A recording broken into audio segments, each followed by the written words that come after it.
Tonight on KGW News, inside the downtown building where squatters have taken over.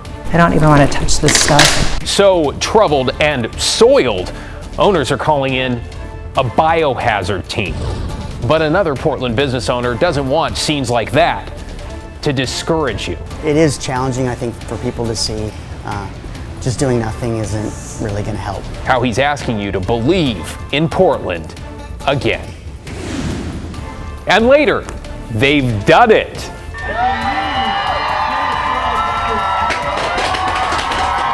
"48 hours of stiletto, sequins, and sachets" lands the Rose City a new world record title. And we begin tonight with two different views of a city still clearly in crisis. Good evening, everyone. I'm David Molko. Now, we know we report nearly every day on homelessness, rampant drug use, and mental health struggles, the people impacted, and the action or inaction of our elected leaders. Case in point, this downtown building with blood-soaked walls, scattered needles, and the stench of urine. A symbol of Portland, you might say, in decline. We're going to have more on that in just a moment. But first, we also talk nearly every night about solutions and finding reasons to hope. That is the feeling this Portland business owner is trying to spread, believing there is a better way forward, and we can all buy in. So let's bring in Alma McCarty with a story about how solutions can sometimes start small. Alma? Well, David, the owner of Old Town Pizza and Brewing, tells me no question Portland has been through some tough times lately. But he says, as an optimist, he doesn't just want to focus solely on the problems. He wants to be a part of the solution. It's one of the oldest buildings in Portland. It's an old hotel. And this is the lobby of the hotel. The pizza counter over here is used to be the check-in desk of the hotel. A love for pizza and this particular pizza place prompted Adam Milne to buy Old Town Pizza and Brewing 2 decades ago. I was just a regular, and when it was for sale, I just didn't want it to go away. Reopened after a pandemic-related pause, he shifted focus. It is way more than pizza. To a greater goal. Did a lot of soul searching over those 15 months that we were closed, and I thought, if we are able to make it through and reopen, I wanted to be a positive force of change. He believes many Portlanders are avoiding downtown and says his sales, compared with a couple of years ago, are down 60%. So first up, combating an often negative narrative about the city by highlighting the good. First came out with all of our new beer cans. We're a tribute to either Portland places or activities that Portlanders love. And step 2, releasing a t-shirt collection that gives back to the organizations working to make the city better, with a portion of the proceeds going to a different nonprofit each month. The first one is Word is Bond, which mentors Black youth. And I've known Lakiana for more than a year, and I said, Lakiana, here's this idea that I have, and here are these t-shirts, but I can't think of what to call it, how to tie it all together. And he was really quick with, Believe in Portland. I said, I love that. On the front, the Portland Stag, which Adam sees as a symbol of unity and hope. The Believe in Portland message on the back. I think what people can do is they can, buy these shirts, know they're giving back to the community, but then also wearing these t-shirts with pride and saying, you know what, I know our city is having its challenges, but I'm proud of it, and I want to see it move forward. In the middle of Old Town, a neighborhood that's long struggled with homelessness, drug use, and crime. It is challenging, I think, for people to see. Just doing nothing isn't really going to help. He still personally believes in this city. It is music, art, food, beverage, entertainment. You have the river and the mountains. I mean, we have it all. I just would really like for those great things to get a light shine on them. So this month's nonprofit, as reported in the story, is Word is Bond. And then next month in August, the nonprofit will be Central City Concern. Adam tells me he is looking for more local organizations to partner with. David? And maybe, just maybe, Adam's small community solution, his vision here, will build momentum, will multiply, and eventually help change everything. Thank you, Alma. All right, we have a bit of a reality check now. You knew it was coming with that historic downtown building that's been wrecked by squatters.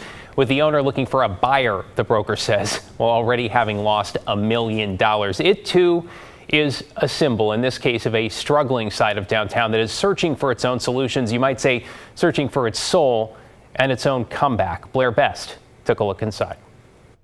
Blood-stained walls cover this historic storefront downtown Portland, once admired for its avant-garde design and pure gold facade. Well, this is the Charlesberg building downtown. Sandwiched between 3 other vacant lots on Southwest Broadway, this 4-story, 20,000 square foot building, now a squatter's paradise. And they were living here for a couple of weeks before we noticed. Denise Prohosky is the broker behind the listing. So this room was completely cleaned and emptied, as is the entire building was completely spotless, and ready for tours and showings and things like that. But they were obviously doing like active drug use throughout. You can see each of them kind of chose a bedroom, and they each had their stuff in bedrooms throughout the building, like in our office spaces. It's been empty and on the market for a few years now. We've got a 30% vacancy rate.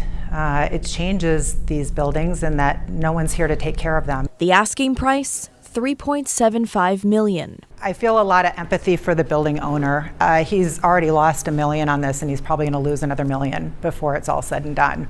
Since repairing all this damage will be costly. I've never had a commercial property that's been broken into and lived in by people that were on drugs. The smell of urine is so strong you can almost taste it.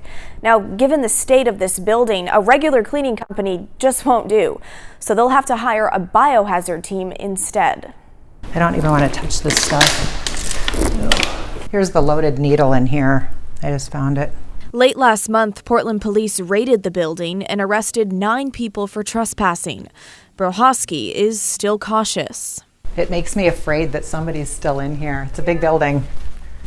And there's doors that are locked in here that I can't get into, and I don't know why they are.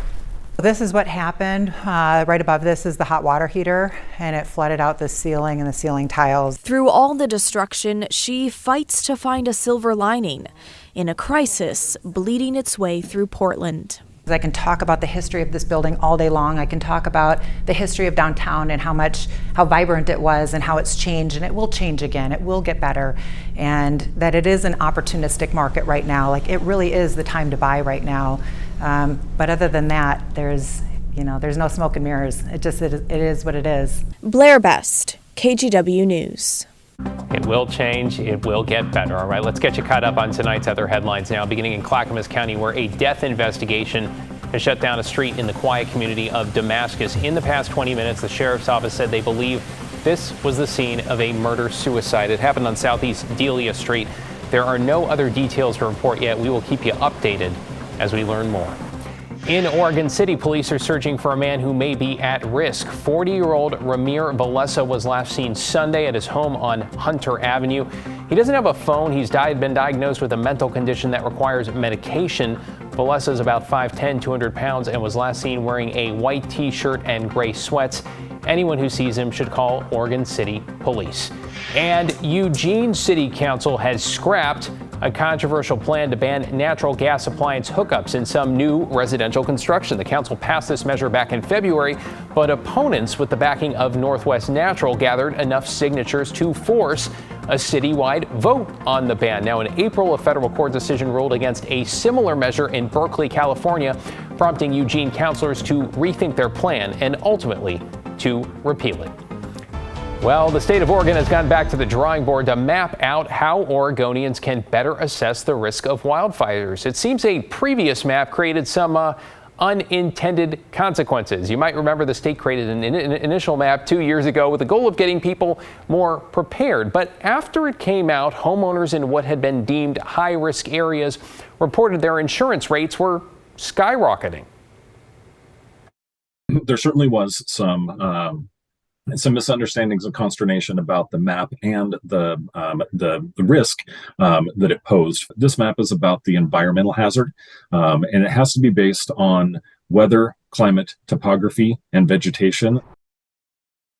So the state pulled it and went to work on a new map. The biggest change, instead of labeling areas with 5 levels of risk, There are now 3, and they're called hazard levels. Areas of the state in the highest hazard zones include parts of central, eastern, and southern Oregon.